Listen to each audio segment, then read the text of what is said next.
ici au Maracana. Ils peuvent déjà commencer à danser, à chanter. C'est aussi beau ce qui se passe dans les travées du stade que sur le terrain. Voilà. Voilà, ça y est. C'est parti ici. La Coupe du Monde est lancée à Rio. Premier match au Maracana. Et même pas 5 minutes de jeu, 2 minutes de jeu. Messi. Oh là là là là, il rebondit, il est monté sur ressort ce petit. Olé! Zabaleta, Messi qui n'hésite pas à revenir au milieu de terrain du Maria. Andrel qui prend sa chance mais qui est contré.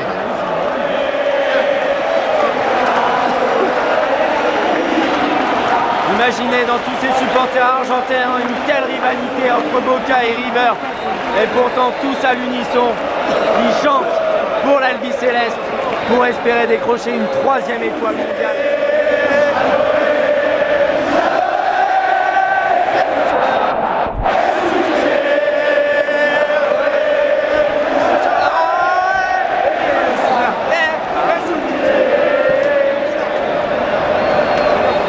Attention, coup de pied arrêté pour la Bosnie.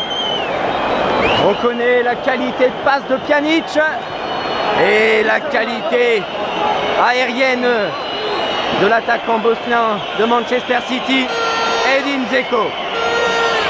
Pas de peinture cette fois-ci autour du ballon. Monsieur l'arbitre ne souhaite pas respecter les règles imposées par la FIFA. Attention, c'est bien tiré. Et ce sera un corner pour la Bosnie. Première action dangereuse pour la Bosnie. C'est joué rapidement. C'est joué rapidement et enroulé. Et Sergio Romero, l'attaque, le gardien de l'AS Monaco qui dévise ballon. Des 2 points en touche.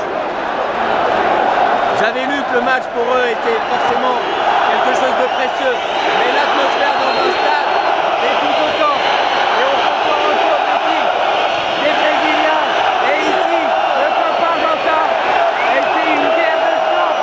Pas une guerre. Une guerre.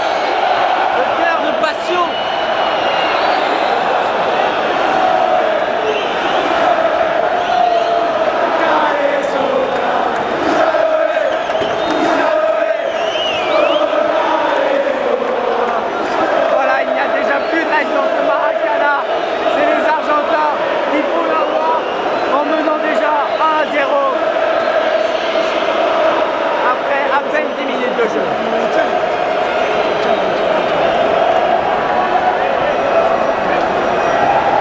Maria qui de la même façon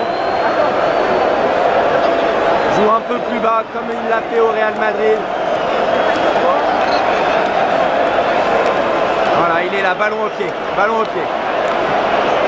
Voilà, il redouble la passe pour partir de gauche à droite et organiser le jeu argentin.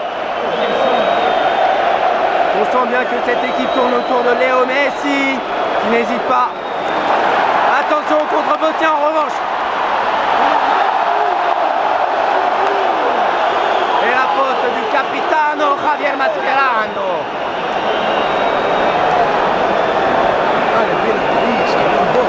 Il faudra se méfier de la vitesse des Bosniens. On l'a vu, ils n'ont pas fini premier de leur groupe dans la zone. Et pour se qualifier pour leur première mondiale, c'est qu'ils ont des qualités techniques et aussi tactiques. Entraîné par l'ancien grand Safet Suzic du Paris Saint-Germain. Et voilà, Brésil contre Argentina. Je crois qu'ici, si on avait des pronostics à faire, chacun aimerait avoir à se régler. Chacun leur tour en finale. C'est absolument fantastique d'être ici et de vivre ce genre d'atmosphère. À 7000 km de Paris, où vous avez vécu évidemment la victoire de la France. Et c'est à rappeler 3-0. On est en bonne posture pour nous qualifier et surtout éviter l'Argentine en 8e de finale.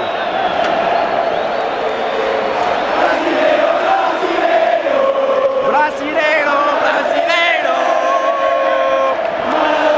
Voilà, c'est une lière ici vers les meilleures équipes. Certes, il y a aussi l'Uruguay au milieu des deux camps, mais quand même, ici en Amérique du Sud, les deux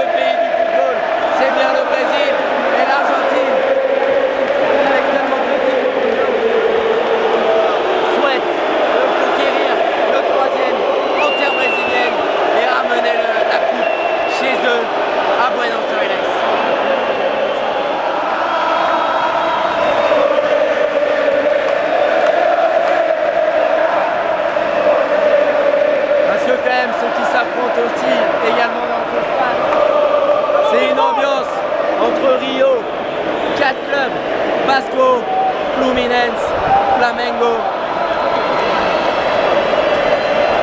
et Botafogo et les deux clubs de Buenos Aires, Boca Juniors et River Plate. Et il faut bien dire, River. Et il faut bien dire qu'ici, plus qu'au niveau du foot, c'est... Oh là là, quelle sortie magistrale de Sergio Romero qui a su, dans les pieds de l'attaquant bosnien, dégager ce ballon. Et pourtant, que dire, il n'a pas réussi à s'imposer dans les cages monégasques, puisque Subasic à Monaco a réussi à garder la place de numéro 1. Mais ce soir, ce qu'il vient de faire, sortir dans les pieds de l'attaquant bosnien, c'était culotté et il a bien fallu le faire pour sauver l'Argentine d'une égalisation prématurée. On va s'en suivre.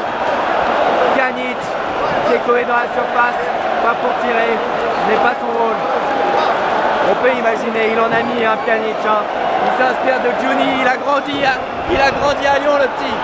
Alors là, on peut imaginer que sur les terres de son enseignant, il va envoyer une praline.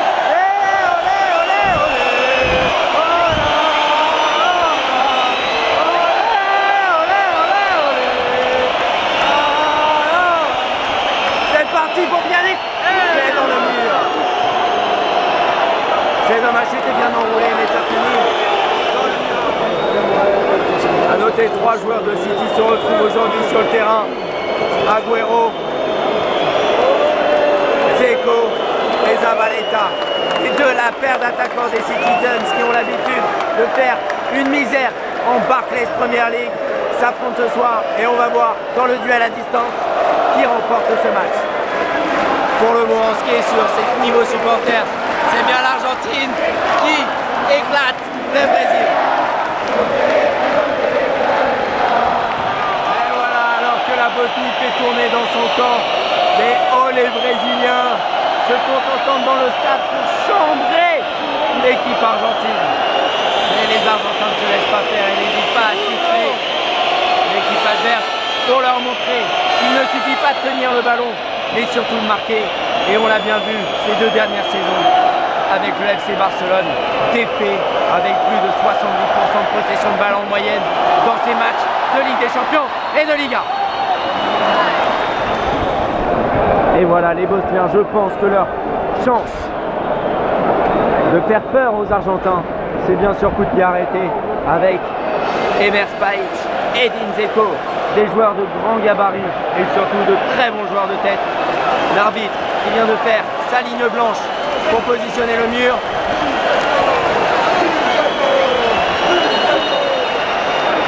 Alors on y est, quelques accrochages dans la surface. Rien de plus normal quand on joue un match de Coupe du Monde et que la tension est aussi grande. Mascherano qui demande à ses troupes de remonter un peu, de ne pas être trop bas. Pourtant c'est lui. Attention! Oh! Ça reviendra! Et c'est dégagé, mais ça revient sur le tireur du coup franc. Et il laisse sortir. Il enchaîne. Une touche avec le numéro 10.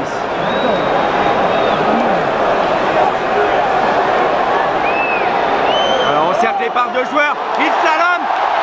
Voilà, non, il n'y a pas faute. 1-2, c'est reparti. Il continue dans le stade du Maracana.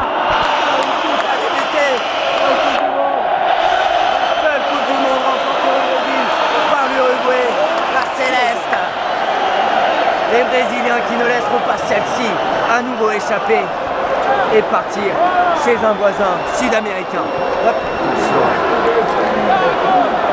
Messi, quel plaisir de pouvoir le voir jouer Messi pour la première fois de ma vie. Et pourtant, je n'habite plus près de Barcelone que du stade de Maracana.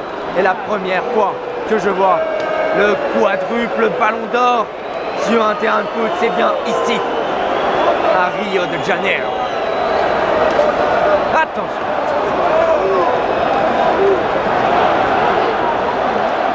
Et pourtant, j'avais été prévenu par Eric Cantona dans ses différents reportages Looking for Buenos Aires et looking for Rio que les supporters et brésiliens et argentins avaient cette passion ancrée au plus profond dans leur cœur, dans leur trip, chose qui n'est pas le cas en Europe, ni en France, ni partout ailleurs, peut-être en Angleterre, mais dans un style tout autre différent.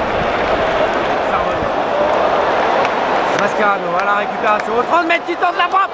Ouh, et c'est bien repoussé par le gardien bosniaque. Le danger gronde ici au Maracana et surtout contre les hommes de Sapet Suzic. Ah voilà, impossible de sortir du Maracana. On les empêche et c'est parti.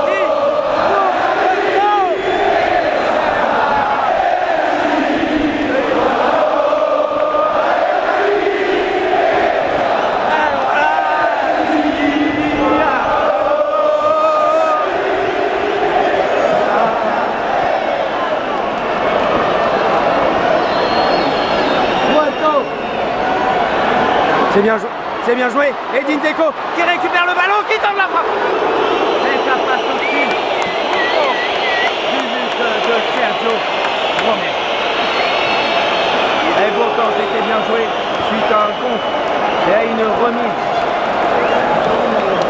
Aux abords des 16 mètres en pivot, il a tenté la frappe pied gauche. On le sait capable de faire de grandes choses malgré son peu de titularisation avec Manchester City. À chaque fois qu'il s'est montré sur le terrain, il s'est retrouvé à être décisif et porter la victoire pour les Bleus. On voit la vie en bleu ici entre l'équipe de France parce qu'aujourd'hui, encore une fois, il faut être fier de notre équipe de France. Il faut espérer que l'Argentine s'impose, finisse premier, tout comme la France. Et nous nous retrouverons en demi-finale. Oh là là, oh là là, un petit Maria qui vient de faire l'amour à deux défenseurs. Grand pont, petit pont, et ça passe pour Messi qui sur son côté droit s'avance au 16 mètres, au 16 mètres. Léo qui continue. Oh là là. Et la défense bosniaque qui repousse le danger et qui peut repartir. Attention, on compte 3, 4, 5 contre 7. C'est déjà trop tard. Oui. Et un but à 0 à la mi-temps. Les Argentins qui se sont retrouvés grâce à un but en tout début de match dans une position suffisamment confortable pour gérer, mais attention parce que les Bosniens se sont montrés relativement dangereux à 3-4 reprises sur coup de pied arrêté, pas arrêté, corner. Donc attention à ce que les Argentins ne gèrent pas trop, mais plutôt pensent à aller à nouveau vers la... Amigo, puedes decir una palabra sobre el Argentina y el primer partido? El mejor equipo del mundo, campeón de vuelta. Sí, campeón del mundial contra el Brasil. Difícil ese partido, hay que ver, va a ganar el mejor, pero... Porque van a jugar contra la Francia en semifinal. Grande semifinal, ¿es posible? ¿Y cómo ves la segunda temporada? Bien. Porque Bosnia fue muy dangeroso, peligroso, 3-4 veces. Tuvo 3 o 4 oportunidades de gol, pero olvidate, Argentina tiene a Messi, el mejor equipo del mundo. ¡Allez les Bleus! El mejor equipo del mundo. Gracias, amigo. Quería decir una cosa sobre la primera temporada y sobre el equipo de Argentina y de Bosnia. Bosnia se la bancó un poco porque la mantuvo la pelota, pero no se compara cómo juega Argentina. Porque Argentina Es mejor del mundo. Mejor del mundo, pero Bosnia fue muy peligroso para 3-4 veces. Sin el golazo en el empiezo de la primera temporada. La mantuvo bastante la pelota. Entonces, ¿cómo ves la segunda temporada? 2-0 para Argentina. Uno o 2 goles más puede ser para... Y podemos ir a casa a dormir. Puede ser que Bosnia meta mucho. Ok. Gracias. ¿Y piensas que Argentina va a la final? Sí, ¿Y contra Brasil? Brasil y sale campeón. Sí, pero van a jugar contra Francia en semifinal. No vas a No van hacer... a perder. Ah là là, ils sont pas gentils, hein. Ils ne croient pas une seule chance en l'équipe de France. Moi je peux leur dire que le meilleur joueur du monde c'est Zidane et pas Messi. Mais bon, ça c'est une autre histoire. En tous les cas, voilà l'ambiance du Maracana, c'est super. Filles, garçons réunis ont voulu me donner leurs impressions après cette première mi-temps. Mes chers amis, je vous retrouve pour une seconde mi-temps avec en visu Lionel Messi, Di Maria, Kun Agüero qui vont attaquer de ce côté-là du terrain.